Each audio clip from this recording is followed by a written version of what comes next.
ಈಗ ಇನ್ನೇನು ರಾಜಕೀಯ ಕೊನೆಗಾಲದಲ್ಲಿದ್ದಾರೆ, ಅವರ ರಾಜಕೀಯ ಬದುಕಿನ ಕೊನೆ ಘಟ್ಟದಲ್ಲಿದ್ದಾರೆ. ಅಂತ ಸಮಯದಲ್ಲಿ ಈ ರೀತಿ ವೈಚಾರಿಕವಾಗಿ ಪ್ರಗತಿ ಪರವಾದಂಥ ಸಿದ್ಧಾಂತ ಇಟ್ಕೊಂಡಿರೋರಿಗೆ ಮಾರ್ಗದರ್ಶನ ಮಾಡೋದಕ್ಕೆ, ಅವ್ರಿಗೆ ನೇತೃತ್ವ ವಹಿಸ್ಕೊಳ್ಳೋಕೆ ಒಬ್ರು ನಾಯಕರು ಬೇಕು. ಜಾರಕಿಹೊಳಿ ಅವರು ಅಂತ ಒಂದು ಜವಾಬ್ದಾರಿನ ವಹಿಸ್ಕೋತಾರೆ.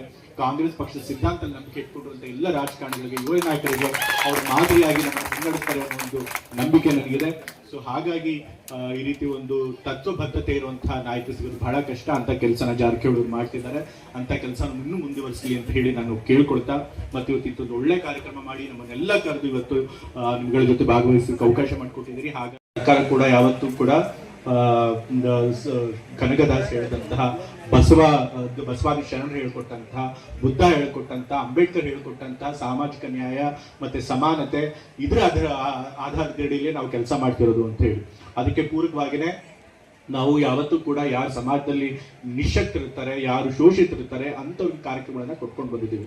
ಅದು ಶೋಷಿತರಾಗಿರ್ಬೋದು, ಹಿಂದುಳಿದ ವರ್ಗದವ್ರು ಇರ್ಬೋದು, ಮಹಿಳೆಯರು ಇರ್ಬೋದು, ಅಲ್ಪಸಂಖ್ಯಾತರು ಇರ್ಬೋದು, ಅಥವಾ ಮುಂದುಳಿದ ವರ್ಗದವ್ರು ಬಡವರು ಇರ್ಬೋದು, ಅವ್ರ ಪರವಾಗಿ ಕೆಲಸ ಮಾಡ್ಕೊಂಡು ಬರ್ತಾ ಇದ್ದೀವಿ. ಅದರ ಫಲನೇ ಇವತ್ತು ನಾವು ಕೊಟ್ಟಿರುವಂತಹ ಗ್ಯಾರಂಟಿ ಯೋಜನೆಗಳು. ಯಾಕೆ ಅಂತಂತಂದ್ರೆ ಕೇಂದ್ರ ಸರ್ಕಾರ ಬಂದ ಮೇಲೆ ಏನಾಗೋಗಿತ್ತಪ್ಪ ಅಂತಂತಂದ್ರೆ ಎಲ್ಲ ಹಣನೂ ಕೂಡ ಶ್ರೀಮಂತರ ಪರವಾಗಿ ಹೋಗ್ತಾ ಇತ್ತು. ಇವತ್ತು ಅಂಬಾನಿ ಅದಾನಿಗಳ ಆಸ್ತಿ ಎಷ್ಟು ಮೇಲಾಗಿದೆ ಅಂತ ನೀವೇ ನೋಡಿ. ಕೇಂದ್ರ ಸರ್ಕಾರ ಬಂದ ಮೇಲೆ ಏನಪ್ಪ ಆಯ್ತು ಅಂತಂತಂದ್ರೆ ಶ್ರೀಮಂತರಿಗೆ ಕಟ್ಟುವಂತ ಕಾರ್ಪೊರೇಟ್ ಟ್ಯಾಕ್ಸ್ ಅನ್ನ ಕಮ್ಮಿ ಮಾಡಿ ಜನಸಾಮಾನ್ಯ ಮತ್ತೆ ಬಡವರು ಕಟ್ಟುವಂತಹ ಟ್ಯಾಕ್ಸ್ ಗಳನ್ನ ಜಾಸ್ತಿ ಮಾಡೋದು. GST ಹಾಕಿದ್ರು, ಎಲ್ಲದಕ್ಕೂ 28% ಮಾಡಿದ್ರು. ಈಗೇನೋ ಇವಾಗ ಕಮ್ಮಿ 18% ಮಾಡಿದ್ದಾರೆ. ಆದ್ರೆ 11 ವರ್ಷಗಳ ತನಕ 28%, 32% ತನಕ GST ಹಾಕಿ ಬಡವರ ಮೇಲೆ ತೆರಿಗೆ ಭಾರ ಹೊರಿಸಿದ್ರು.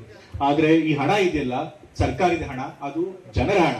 ಜನರು ಟ್ಯಾಕ್ಸ್ ಕಟ್ಟೋದ್ರಿಂದ ಬರೋ ಹಣ ಅದು ಶ್ರೀಮಂತರ ಪಾಲಾಗಬಾರ್ದು, ಅದು ಜನರಿಗೂ ಸೇರ್ಬೇಕು, ಜನಸಾಮಾನ್ಯರಿಗೂ ಸೇರ್ಬೇಕು, ಬಡವರಿಗೂ ಸೇರ್ಬೇಕು ಅಂತ ಹೇಳಿ ನಾವು ಪಂಚ ಗ್ಯಾರಂಟಿಗಳನ್ನ ತಂದಿದ್ದೀವಿ.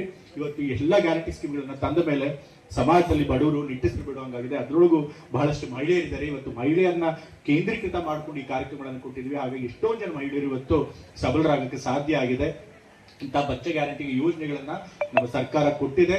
ಮುಂದೆ ಕೂಡ ಬಡವರಿಗೋಸ್ಕರ ಇಂಥ ಕಾರ್ಯಕ್ರಮಗಳನ್ನ ಕೊಟ್ಕೊಂಡು ಬರ್ತಿರುತ್ತೆ. ಹಾಗಾಗಿ ನಿಮ್ಮ ಆಶೀರ್ವಾದ ಯಾವತ್ತು ನಮ್ಮ ಪಕ್ಷ ಮತ್ತೆ ನಮ್ಮ ಸರ್ಕಾರದ ಮೇಲೆ ಇರಲಿ ಅಂತ ಈ ಸಂದರ್ಭ ನಾನು ಕೇಳ್ಕೊಳ್ಳೋಕೆ ಇಷ್ಟಪಡ್ತಾ ಇದ್ದೇನೆ.